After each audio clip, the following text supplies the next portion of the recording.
Hello, my loves. Ruby here. If you are new to this channel, I am a psychic medium, tarot reader, and astrologer.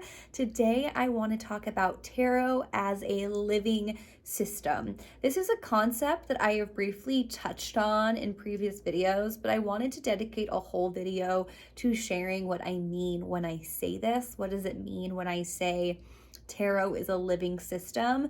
This isn't something I've heard other tarot readers really talk about, and I think it's really important to our understanding of the structure and the journey that tarot is, really speaking to. And it also might offer you a new perspective on how to work with your own cards and how to deepen your relationship with your cards. I think the most important thing as a reader, whether you're just reading for yourself or you read for others, either, professionally or just as a service that you offer to your friends and your family, regardless of how you work with tarot, I think the most important thing is that you build a relationship with your deck. You build a relationship with these cards, and that relationship, it will be deeper if you view and come to understand tarot as a living system. So when I say that tarot is a living system, what I mean is that these cards are not fixed and static. They are alive. They contain consciousness. That each card, this is the Rain Shadow Tarot by Claire Mack, each card contains an energy that is multivalent and multidimensional. And I'm going to tell you what I mean by that. Each tarot card, major and minor, is multivalent, meaning that it has a variety of interpretations. It is an energy that can express itself in a myriad of ways. It has depth, right?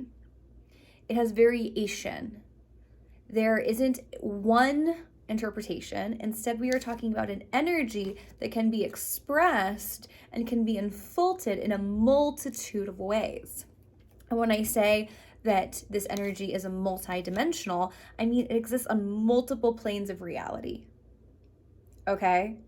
So we can be talking about this card on Earth in a very mundane way, or we can be talking about the highest expression of consciousness of this card, right? So let's talk about the Four of Wands, for example. The Four of Wands multivalently.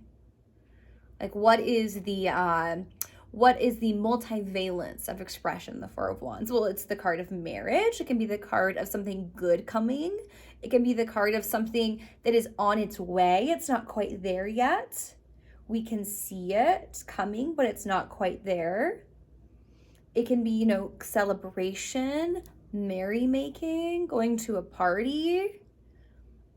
And also, let's stack multi-dimensions on it. Four of Wands, and it's the height, I want to say, if we're talking about multi-dimensionality at the highest level, I see the Four of Wands as a card of spiritual initiation. We are being initiated, we are being ushered into a mystery, right? And how we interpret the Four of Wands is going to come from our relationship with the deck. The cards speak to us, they tell us about themselves. So when you draw the Four of Wands and you tap into the frequency of the Four of Wands, each card has a frequency that is multivalent and multidimensional. The card and your relationship will show you, okay, what aspect of multivalence is coming through with this card and what aspect of multidimensionality is coming through in this card. And if you understand the cards this way, you won't be confused by your readings, okay? You won't be confused when you draw a card in a context you don't normally draw the card. Instead of being like, I don't know how to read this, you'll view it as an invitation to deepen your own understanding of what the card is. And the reason why tarot drew the Magician again. The reason why tarot is such a powerful tool is because you never stop learning about tarot. You never stop learning because there's always more to learn. There's always deeper to go. There's always a richer understanding that you can have with the card. So let's talk about the multivalence and the multidimensionality of the major arcana. You know, the Magician is Mercury. The Magician is Hermes. So when we're talking about, okay, understanding this card at the deepest level possible, we need to understand the archetype of Hermes, the messenger of the gods. The messenger of the gods is the in-between between God, divine, and matter, man. The Magician is the bridge, right? In Rider-Waite, we see the Magician as the bridge, and the Magician holds the tools, the spiritual tools and the spiritual laws. The Magician knows how to wield the elements. The Magician knows how to wield the tools of the minor arcana. The Magician knows how to use the tools of matter to bring spirit down. The Magician knows how to manifest creation, right? So this is a card of manifestation. This is a card of being in your gifts. This is a card of being in your power. This is a card of using your tools and your gifts. This is a card of being the creator of your reality, right? In the rain shadow, we see the mushroom for the Magician with this infinity sign above it. And whenever we see an infinity sign, we are talking about the divine. We are talking about spirit within the context of tarot. We are talking about the infinite, right? Tarot is a tool that teaches us how to bring spirit into matter and how to balance our spiritual self with our human self, okay? So we have mushrooms here, right? I'm somebody that works with plant medicine. Part of my work in plant medicine is using the plants to come into this initiation of the Magician, right? Which is being fully in my power, not being in my programming, but knowing that I am a vessel of both spirit and matter. Part of the work of psilocybin is pulling out the programming that keeps us from sitting in the seat of the Magician. Okay? So when I pull the Magician, I know it is always an initiation and an invitation into being that bridge, using my gifts to create my reality, right? Being a being of both spirit and matter, being the bridge. Okay? So I hope that gives you a little bit of an understanding of what I mean when I say, you know, these cards are not static. They are alive. They are consciousness. And if we view them that way, then our work with them is so much more powerful, and it can be such a deeper source of truth and meaning and soul evolution. Okay?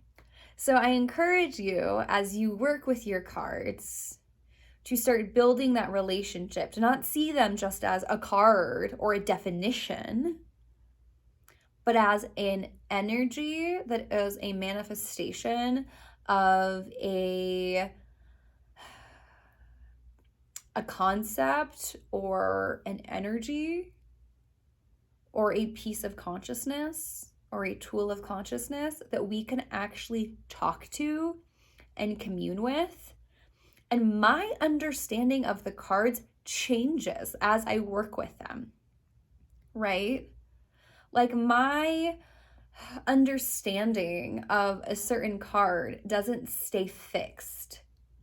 The more I read tarot for myself, for my clients, the more I work with the tool of the tarot, the more my card meanings shift, expand as the cards tell me about themselves, right?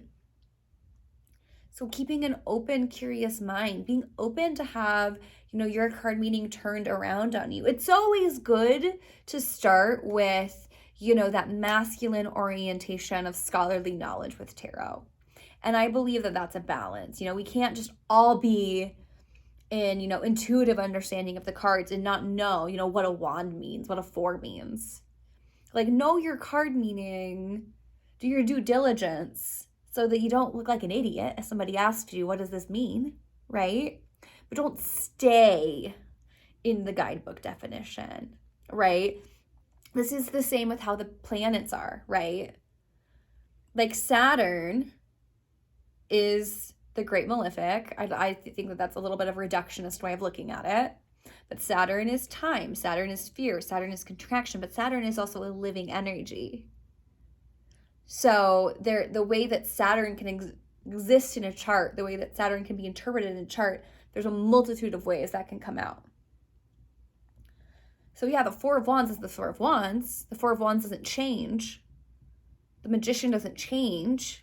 It's the same energy, but how it expresses itself, how it can show up, how it is being expressed in, the reading at any given moment can change based on the context, based on the multidimensionality, based on, what about that card is coming forward to be divined, okay?